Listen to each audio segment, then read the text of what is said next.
Greetings, humans. Greetings, and welcome back to another fun-filled episode. Bear here, 29-year veteran. That'd be in the woods, people. That is where bears live. Don't you know? 7 out of 8 TikTok women, they would agree. They'd rather see a bear in the woods than a man in the woods. It's YouTube's #1 show by a bear. Merry Christmas, everyone. Hope you're having a great holiday out there. A Festivus.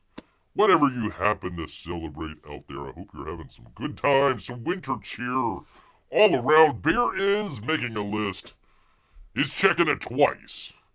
And he is going to find out which one is naughty, which one's been nice this year. So I hope you're on that nice list, people. Great to have everyone here. We have a fun-filled show for all of you here today, including P-Money, who is apparently watching little P-Money out there at is it some sort of a, hold on, I'm assuming some sort of school play and or maybe a holiday play. I don't know, are they allowed to have holiday plays in Canada? Bear heard a little rumor that the birdie told Bear that their very first black prime minister might be on his way out. So I want to make sure, that would be racist, people. Very first black prime minister of Canada, and he's on his way out. So, gosh dang it, man. So hope he is doing well up there in the frigid north, people. So, there you go, people. All right, let's go ahead. Let me jump into it, people, because we actually have very interesting campaign updates. Luckily, it's not tonight. Oh, thank goodness it's not. Well, let me do the traditional thing here. Real quick. Titan. Mouse Bite, Volume 3. My asthma. Currently at $13,704. Congratulations, Gary. You are going to have a Merry Christmas this year. So, and you will be as well if you go check it out on Indiegogo. Actually, I was just watching a video from Michael Bancroft. He is out of there on Indiegogo. He's starting his own little website. There's a number of people that are doing that as well. So if you want to check those out, go down in the description. It's under the artist store. Artist store if you want to go check some of those out. I don't have Bancroft's up right now, but I hope to have it up here in just uno momento, people. Braden Smith, hello, sir. How are you? Hope you're doing well and having a great holiday season out here. Holiday season, sir. So go ahead, check out My Asthma, people. My Asthma, that would be from Gary Shimon. Let's check out the traditional Cyberfrog as well. Again, heard that it might be ending this month, at the end of the month, so if you haven't already checked out Cyberfrog #3, now is probably your last chance right before the holidays to check those out. So go ahead and do that. Godlike, it's over with. You can't find it. Don't worry about it. Wraith, also, go check that out if you want to as well. But we have, from the Tucci, that'd be from Billy Tucci out here. She, Second Coming, and the Rocketeer. It closes tomorrow night, people. So if you want to check that out, you only got tonight and tomorrow night to go check it out. Crusade Comics, She, Second Coming, Rocketeer, Pamela, blah, blah, blah, blah, Special Art Edition. Indiegogo races towards the finish line in the campaign's final 30 hours. Chock full of special limited She stuff. If you want to go check it out, this lovely thing right here, you can.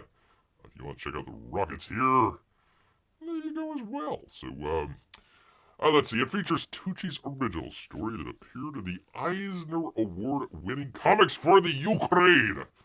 Sunflower Seeds, plus pages of a never-before-published concept artwork. I'm assuming that's this one. That actually looks pretty good.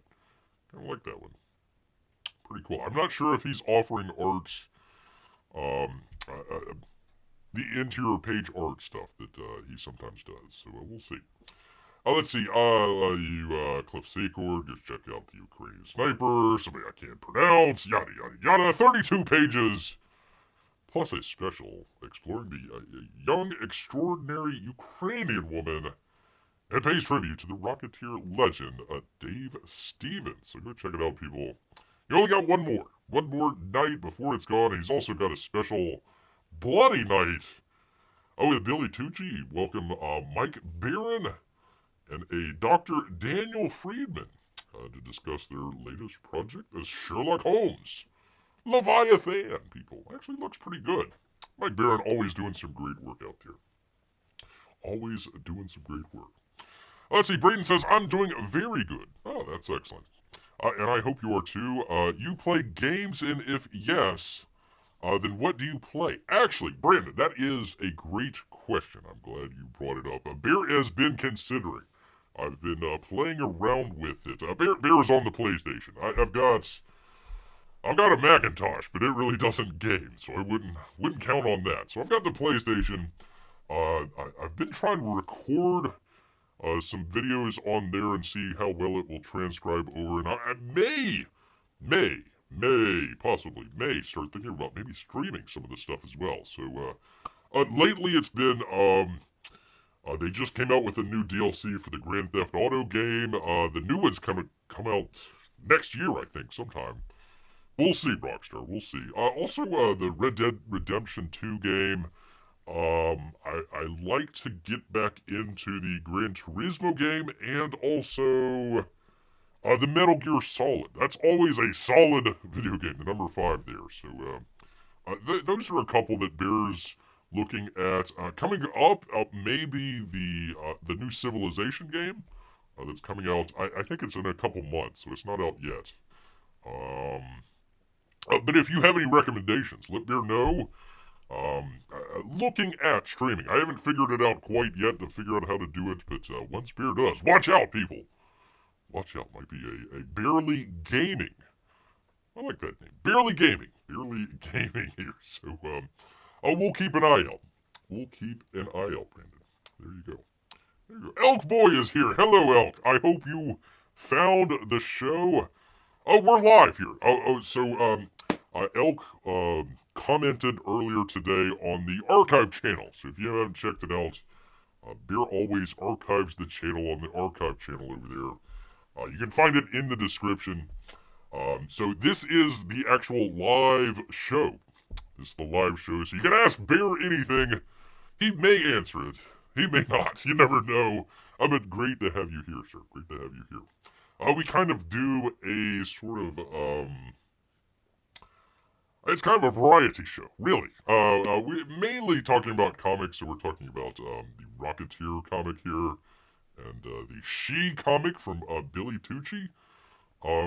Independent comics, independent out there, so they have a site called Indiegogo that you can go to and check out. Some people have had some issues with Indiegogo back and forth. We'll get into more of that later on, but right now, that's kind of the sort of situation here. Gosh dang it. By the way, people, buy here. Sometimes Bear's a little scatterbrained. I apologize here. Pardon me, Billy here. Pardon me, let me go back to it. 1 second here, people. Where did I have that? Hold on, people. Hold on. Because this is breaking news, people. Breaking news. I'm going to preempt what I was going to do here. Where are we, people? Let's see. Bring your people in there. Hello. In our news, breaking news. This might actually tick some people off, but hopefully it'll tick off the right people. We had a great artist here in Comicsgate. Unfortunately, he's kind of left. Called Narwhal. We were calling him Narwhal. He goes by the name Berg. He has, people, this is big news. Big news. From our friends at comicbook.com. Matthew Aguilar. Dark Horse Comics, revealing their first look what's called a vampire survival horror series called Vatican City. Let's check it out, people, here, because, if there's one thing to know about Bear, a big fan of old Narwhal out here, even if he is on the outs with some people. There we go. What a great cover, by the way. What a great cover. I think this is an amazing concept here. Marc Miller, a kick-ass The Magic Order, has delivered unforgettable stories of the worlds of superheroes, of villains, and realms of magic throughout his storied career, and now he's diving into the world of survival horror and vampires. Wait, I thought they were zombies. Okay, whatever. With his brand new series from Dark Horse Comics, titled Vatican City. You see it right there. Miller will be teaming up with artist Berg, also known as Narwhal, on the new thriller, which will take place in the world overrun by a vampire apocalypse. Again, I thought it was zombies. I guess I was wrong. The best part is we've got your first look. The new series we can check out right now, people. You can check out not only that cover, he's got another one here as well. Pretty cool. Definitely a narwhal-looking book out there. Well, I guess he's going by pair now. As you can see, the first issue will launch with a... Well, I don't have the black and white, but it's this one. It's just in black and white. As well as a variant cover by John... How do you pronounce this? McCrea? McCrea. Let's check that one out. Okay, there's that one right there. Interesting look. And colorist John Kasich of Garbage Man fame. You can get your hands on all these covers when the series launches in April of next year. You can find an official description for Vatican City below. Here it is. The world has been overrun by vampires. Every man, woman, and child is dead. Everyone except for the 2,000 tourists safe behind the walls and holy relics of Vatican City. But as the vampires gather in their millions outside, how long can the survivors hold out? Because the monsters can wait forever, they say. There you go. So, very, very interesting look here. One of the reasons that Bear's making mention of it here, don't get a whole lot of, hey, Mark, how are you? We don't get a whole lot of, how would you call this? Sort of mainstream press for Comicsgate. Or if there are, it's usually of the bad kind. Oh, look at those bad Germans over there in Comicsgate. So, Narwhal able to break through with a well-known writer out there. It looks also like they're doing something with Netflix as well. Pretty big, people. Pretty big here. He continues, Marc Miller had this idea for years. Sort of an assault on Precinct 13 with vampires. The tourists and staff are safe behind the holy relics in the Vatican while the rest of the world outside have been taken over by the vampires. He originally wrote it into his story Magic Order as a little subplot in Volume 3, but he really wanted to flesh it out and tell the whole story. He says, quote people, most exciting of all for me is getting to work with Berg, a.k.a. Narwhal. I've admired his work for 2 or 3 years now. Well, you're behind, sir. And have been itching to get together with him on a project. But this has just surpassed all expectations. It's the maddest thing I've ever written. You're gonna love it. It's gonna hit stores April 9th, 2025. For the low price of $40. Wait, no, not $40. Not at all $40. That would be for the low price of $5.99, actually $6. So, hey-o. There you go, people. There you go. This is a funny-looking movie, says Amy. Well, listen, I think it's actually kind of interesting. Number one, Narwhal. I always enjoy the Narwhal stuff. There is the black and white cover right there. Always enjoy Narwhal doing stuff. And I tell you, just the unceremonious way that he got kind of booted out of the whole situation here, and now look where he's at. So I think this is great. I think this is kind of terrific that he's able to find some fame there. Narwhal, just number one, a great up and coming artist. I also think he does really well with coloring as well. He's done a couple books. He was supposed to do a while back. This is a while back for R.T. Bear. What was the name of the book? Chrono Mechanics. He was supposed to do the Chrono Mechanics coloring in that book. Didn't work out. Ended up hiring another colorist there, but it's doing a great job. Doing a great job there. So, good job, Narwhal. Congratulations, sir. We should all be congratulating him. But you know, there are some people out there, the detractors, you might say, that are not.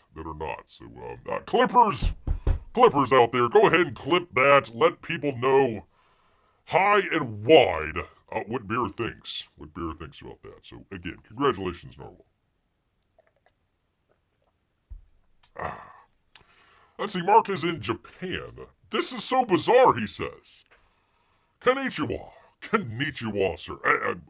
Yeah, it's got to be like in the morning, right? It's got to be like, I don't know, whatever it is. 8, 9 o'clock in the morning, I suppose? Well, good morning, sir. Good morning to you in the land of the rising sun. Hope you were enjoying the family and friends of Japan. There you go. Let them know. Bear Son is live and worldwide. Not just national, but worldwide, people. Worldwide. 10 in the morning. Well, I was close. Listen, Bear has a tenuous grasp on the concept of time, so I was pretty close, people. Pretty darn close. Well, speaking of Japan, let's just go ahead, get right on into it. We have our AI story of the day. I know you've all been itching, waiting, saying, Bear, come on, man, let's get to the AI stuff. So some of you new folks, like, wait a minute. I thought this was all about comic books. Well, a little bit of a variety, a little bit of here, a little bit of there. One of Bear's things is, it used to be the crypto, exposing all the crypto scams out there. Now it's the AI scams. Now it is BearCon. BearCon. Ha ha. There we go. I don't know. I don't speak Japanese, so I couldn't tell you, Marc. Couldn't tell you. I don't know if some of you know Jonathan Turley. Sometimes he appears on some of the news shows, Fox and something like that. He is kind of a constitutional author and also academic. Oh, well, and also a lawyer as well. So very, very interesting here. He's been ghosted by ChatGPT. First defamed and then deleted. Defamed and then deleted. The title for Young People Con. Oh, okay. Alright. I see where we're at, Marc. I see where we're at here. We're already started. Let's see. It is not every day that you achieve the status of he who must not be named. I guess much like Bear. But that curious distinction has been bestowed by me, by OpenAI's ChatGPT, according to the New York Times, Wall Street Journal, and other publications. For more than a year, people have tried to research my name online using the ChatGPT. Were met with an immediate error warning. That's what you want to see. Turns out I'm among a small group of individuals who've been effectively disappeared. Poof. Gone. Bye-bye. By the AI system. How we came to this Voldemortian status. That's a very legalese thing right there. Voldemortian status. Is a chilling tale about not just the rapidly expanding role of AI, but the power of companies like OpenAI. Joining me in the dubious distinction are Harvard professor Jonathan Zittrain, CNBC anchor David Faber, Australian Mayor Brian Hood, and English professor David Mayer, among others. Common thread appears to be false stories generated about all of us by ChatGPT in the past. And the company appears to have corrected the problem. All right. Congratulations. Well, we're progress here. Not by erasing the error, but by erasing the individuals in question. Thus far, the ghosting is limited to ChatGPT sites. But the controversy highlights a novel political and legal question in the brave new world of AI, people. My path forward toward a cyber erasure. Boy, oh boy. Bear feels cyber erased sometimes. began with a bizarre and entirely fabricated account by ChatGPT. They have what's called hallucinations, which means they're just lying, straight up lying. As I wrote at the time, ChatGPT falsely reported that there had been a claim of sexual harassment against me, which there never was, based on something that supposedly happened on a 2018 trip with law students to Alaska, which never occurred, while I was on the faculty of Georgetown Law, where I've never even taught. In support of its false and defamatory claim, ChatGPT cited a Washington Post article that had never been written and quoted from a statement that had never been issued by the newspaper.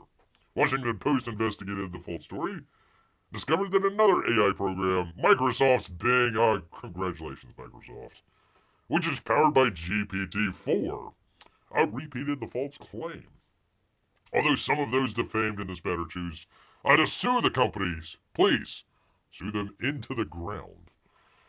For defamatory AI reports, I did not. I assumed the company, which had never reached out to me, would correct the problem. And it did, in a manner of speaking, apparently by digitally erasing him. At least to some extent. In some algorithmic universe, the logic is simple. There's no false story if there's no discussion on the individual. That sounds very Stalin-like. Very Stalin-like. It goes on. It goes on here. The company's lack of transparency and responsiveness has added to concerns over those incidents. Ironically, many of us aren't used to false attacks on the internet and false accounts about us. This company can move individuals into a type of online purgatory. That's Beer feels like he's in online purgatory all the time, people. For no other reason than its AI-generated false story, whose subject have the temerity to object. You can either be seen falsely as a felon or be unseen entirely by the AI. Capone or Casper, gangster or ghost, that would be your choice. Microsoft owns almost half of the equity in OpenAI. He says, ironically, he previously criticized old Bill Gates out there for his push to use artificial intelligence to combat not just digital misinformation, but political polarization. And Gates sees the unleashing of AI as a way to stop various conspiracy theories, like, hey, your AI is making me disappear, and prevent certain views from being magnified by digital channels. Womp womp womp. He added that AI can combat political polarization by checking confirmation bias. I'm sure. I do not believe that my own ghosting was in retaliation for such criticism. You are too kind, sir. Too kind. Moreover, like the other desperados, I am still visible on other sites through other systems. But it does show how these companies can use powerful systems to remove all references of individuals. Moreover, corporate executives may not be particularly motivated to correct such ghosting, particularly in the absence of any liability or accountability. So there you go, people. There you go. You say something bad about Bill Gates, his AI is going to disappear you. Or just lie about you. One or the other, people. One or the other. So there you go. Jonathan Turley at his own site here. Correcting the record, people. Correcting the record.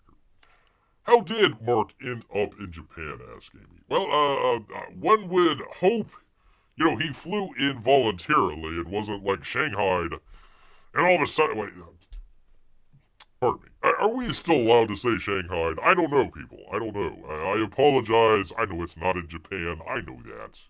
Who knows that? But, forcibly taken, let's just say. Forcibly taken to Japan. I don't think that was the case. I don't think Marc, ended up in a box somehow, on a UPS truck and all of a sudden woke up and poof, he was in Japan. I believe he said he was going to go over there with family and friends. So, that's Bear's interpretation. He could be wrong. Could definitely be wrong. Much like an AI talking about Jonathan Turley. Just completely disappears. Completely, people.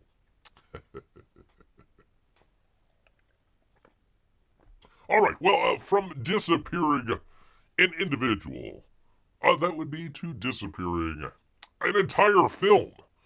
An entire film out there. I don't know if many of you know of the documentary I Am Racist by Matt Walsh over at the Daily Wire. Conservative documentary, Am I Racist? Has been snubbed, people, by the Oscars. Well, slap me silly. Despite claiming box office crown, it was the top. It was the very top of the documentaries released in the U.S., probably worldwide as well. And they says, no, it's not good enough. For us in Hollywood here, we have high standards. Just ask Will Smith. Just ask Will Smith. Am I Racist? The controversial documentary that satirizes DEI failed to make the Oscar shortlist of non-fiction features today. Shocking. Shocking. Despite earning more money at the box office than any other documentary this year, by far, people. By far. And he says, well, you have to figure he would be nominated. They should have just disguised the film as something else. You know, they should have disguised it as something, very, DEI, labeled, and then, ha-ha, look at me now. I'll take that Oscar, yoink. But no, they didn't. The film, directed by Justin Folk, features conservative author and podcaster Matt Walsh, going undercover to infiltrate DEI seminars. If you haven't seen some of these, they're hilarious. Dinners and the like. It scooped up more than $12 million at the box office, which to this counting is more than the Rachel Ziegler movie that's out right now, the Y2K movie. So they did better than Rachel Ziegler. I mean, that wasn't enough to sway the minds of those very high-minded people at the Academy who determined the shortlist. Well, here's what happens. So, a number of years back, everybody was complaining that, this movie or that movie wasn't nominated for an Oscar.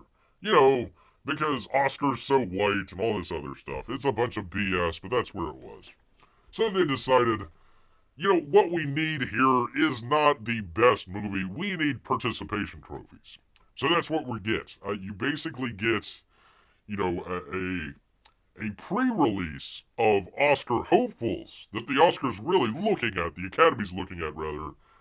Like, we gotta narrow these down. Right ones. So that's why you get a number of quote-unquote Oscar nominated, but they're not really nominated. They're kind of on a short list, and then they go to the actual nominees, which are 5. Really? That must just be for the documentary. There's more. There's actually more for, actor and actress and all the other ones out there.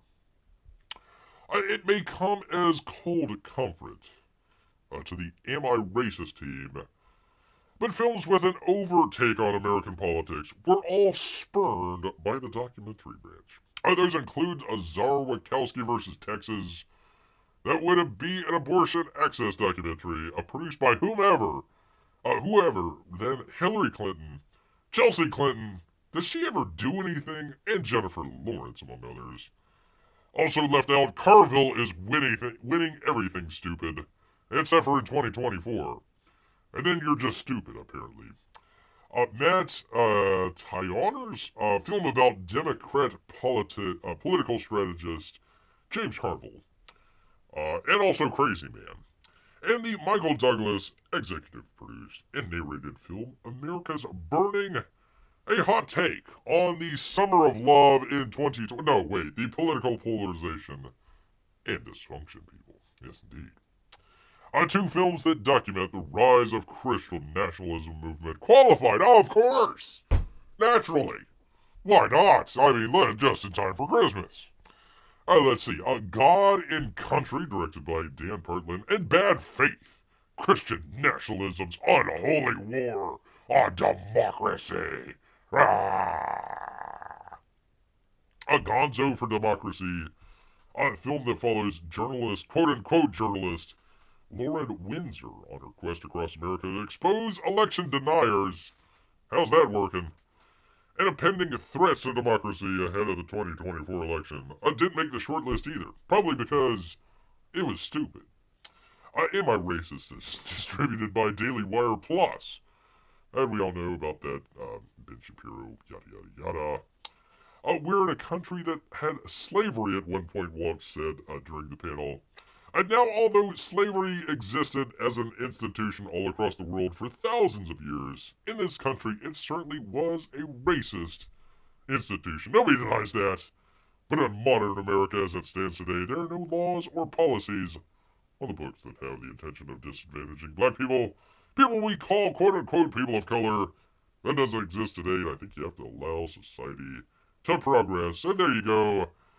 Other progressives aren't allowing progress, so we can't have. Listen, people, we cannot have Am I Racist win or even be nominated for an Oscar. But they will. They will. The branch nominated the BB Files, of course, naturally. The Alexis Bloom documentary that serves as a brutal takedown of embattled Prime Minister Benjamin Netanyahu, who is currently engaged in the fight of his life on like 5 or 6 fronts, battling it out, taking names, taking them down. I mean, you know, they don't have a documentary on Sinwar or what was the other guy, Nasrallah. They don't have a documentary on all the pagers that went kaboom. God forbid, but no, let's take down Bibi Netanyahu. No Other Land, front row for the Oscars. Another one that condemns Israeli government policy in the West Bank, of course, naturally. Hollywood Gate reveals how the Taliban inherited billions of dollars in the U.S. equipment after American forces, they did not quit Afghanistan. Oh, for crying out loud, deadline. They were ordered to leave by the vegetable-in-chief. They didn't just say, hey, this is too hard, I quit, goodbye. They were ordered to leave, for crying out loud. But hey, that's why we have documentaries, dude. Help us out with the lies out there. Help us out. So, there you go. Perhaps the lesson is, if you want recognition for the Oscar documentary branch, you gotta make something, that hates the Jews, pro-Muslim, pro-gay, all that great stuff. That's terrific. Am I Racist? No way. Wait, no, they say don't put the question mark in your, I'm sure that's what it was. It was the question mark in their title. That's what did it, people. That's what sent them over the edge there. They were going to vote for it. They were. They says, hey, I like that Matt Walsh guy as Am I Racist? But it's a question mark. And I just can't do it, people. Just can't do it. Congratulations, Oscars. You are just making yourself more and more irrelevant every single day out here. Every single day. One might say they might need just a slap in the face. Wake them up. Just out of the blue. Somebody coming out of the stands there to just slap the crap out of one of the hosts. Maybe you'll see Conan O'Brien get slapped. You never know. You never know. Alright, speaking of Irish people, terrible news, people. Terrible, awful news. I hate to bring this to you during the Christmas season. Do not panic. Whatever you do not panic. But we have a story from the Independent over in the UK. The pubs over there are introducing, and this is what happens when you bring in communists to run your country. The pubs are introducing Guinness ration cards for their Guinness beer as stocks run dry, people.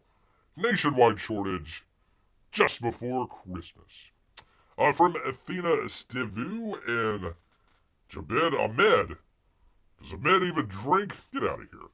Pubs across the UK are beginning to introduce Guinness ration cards in a national shortage of the iconic stout ahead of Christmas. Establishments have been panic buying the beverage in the hope they don't run dry over the festive period. As some say they have already run out of stock completely. What will they do? What? That is revolutionary, people. I mean, we threw tea into the river. What happens when there's no more booze in England? Oh, hell to pay. Pubs such as the old Ivory House, as opposed to the new Ivory House, and Clerkwell London introduced rationing rules last week to preserve their stock, but still found themselves short of supply. The landlady, Kate Davison, told The Independent that they had issued cards to customers allowing them to purchase 1 pint of black stuff, but only once after they had bought 2 other drinks first. We had one gentleman who turned around and left. Everyone is taking it with good humor, she said. I believe that is misspelled there. It's not how you spell humor. Not at all.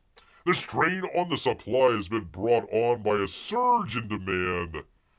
Sure. Which has seen the brand boom in popularity among young people and women. Yeah, I'm sure Guinness had no idea that young people were drinking beer. It just shocked them. Oh, yeah. A brand director, Joyce He? Who's he to say? Said the viral splitting the G trend, which has seen young drinkers attempt to swig enough of their pint on their first gulp, that it settles in the center of the G on their glass, has also boosted sales. So are you telling me that people in England, especially young people in England and London, are a bunch of drunkards that drink Guinness beer and they had no idea this was going to happen? That's hard to believe, sir. And or madam. Last week, a pub in Sheffield said they had stocked up after catching wind of the shortage, but still found themselves floundering like a fish. A lot more young people drink it now. What? Shocking. I had no idea. Landlady in Flynn told The Independent, "We are one of the biggest pubs for Guinness in the Sheffield, and we are struggling at Christmas time. It's a bit disappointing for people." Yeah, I'm sure that, they can't drink their beer. That would be disappointing. Pat Fitzsimmons, who's run the Faltering Fullback, a major Irish pub in Northern London, said it's been very difficult. We are a very high volume customer. We normally do 35 to 50 kegs a week, and we're down to 12. It's not going to be enough to meet demand. Lots of suppliers have nothing in their yards anymore. Why? There's been lots of people stockpiling, which has been drying up supply as well. Inflates the price. If I was to go to the wholesaler, I'd be losing 20 to 30 pence per pint. Pence per pint. Hey, I've been losing 20 to 30 pence per pint, hey! I don't know, what is a pence? I don't know. Hey Siri, how much is a pence? God dang it. Hey Siri, how much is a pence? God dang it, Siri, listen to me. Hey Siri, how much is a pence? Not for crying out loud, stupid Siri. Well, we'll find out some other time, people. We'll have to find. Well, hold on, let me see if I can do this. A penny? He's losing 20 cents? Oh, the horror. Oh, man, I have to pay overprice 20 cents for my keg of beer. It's per pint, rather, per pint. It's already been a busy time. A lot of planning goes into Christmas to get drunk. Then for this to be thrown in at the last minute. If you've been nice this year, there is one fella to the north of you that might help you out if you ask real nicely. Maybe leave him some cookies out overnight. Maybe also a Guinness as well. And you might come down the stairs the next morning and find something underneath your tree. Could be. It isn't the first time that he's been short of the iconic meal in a glass. With rugby's Autumn International and Six Nations often putting a strain on supplies. But the lack of warning this time has made things even harder. Yeah, shocking. Young people want to drink during the holidays. I had no idea. Oh man, I'm just knocked over with this. Spokesperson for Diego says, over the past month, we've seen exceptional customer demand for Guinness in Great Britain. Well, just Britain these days. We have maximized supply and are working proactively with our customers to manage the distribution to trade as efficiently as possible.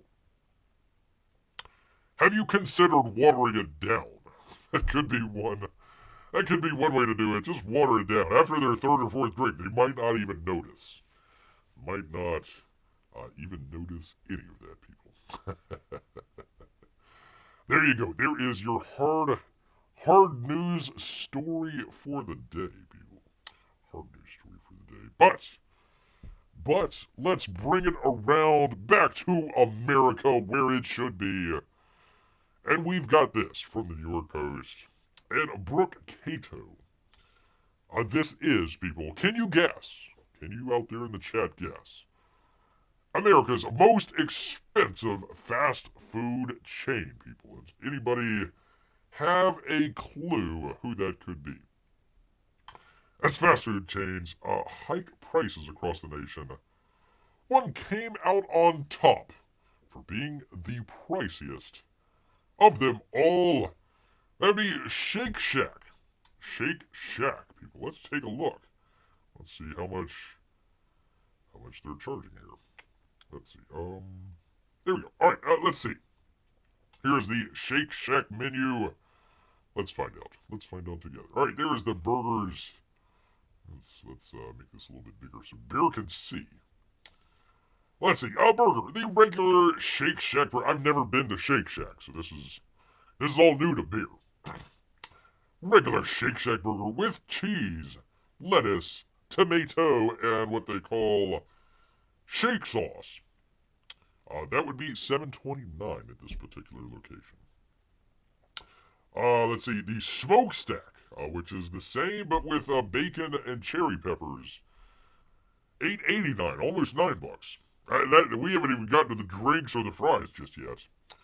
And you put a mushroom on top of your burger. That's $9. The shake stack, that would be the cheeseburger topped with mushroom.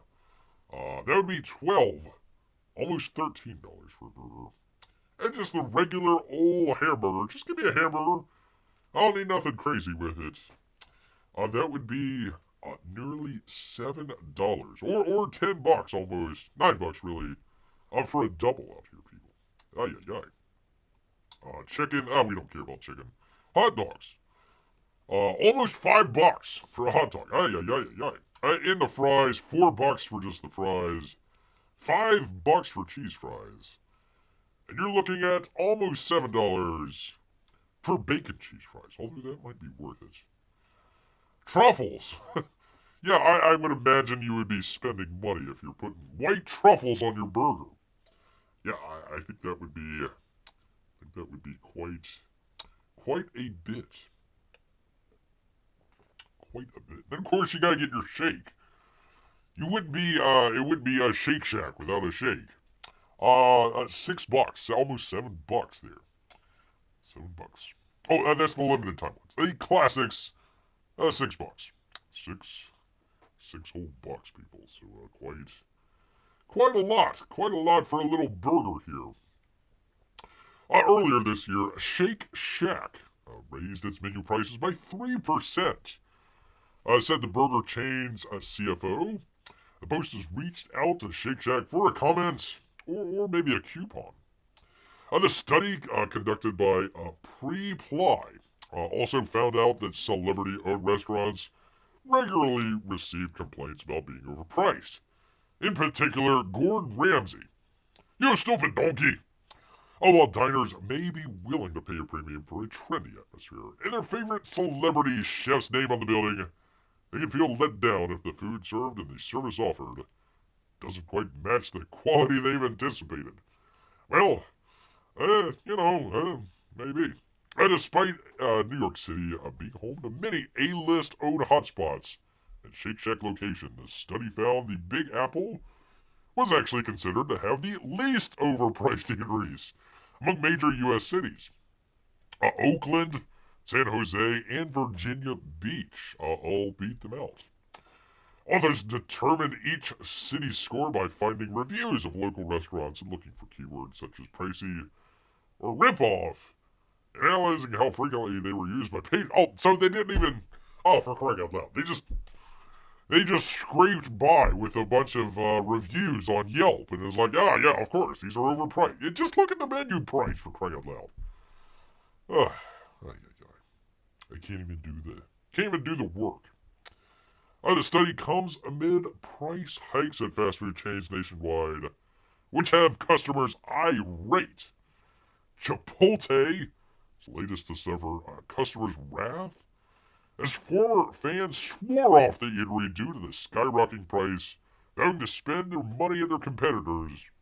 Meanwhile, a study revealed McDonald's prices have soared over 100%. Thanks a lot, Brandon. The chain, however, argued that the findings were inaccurate.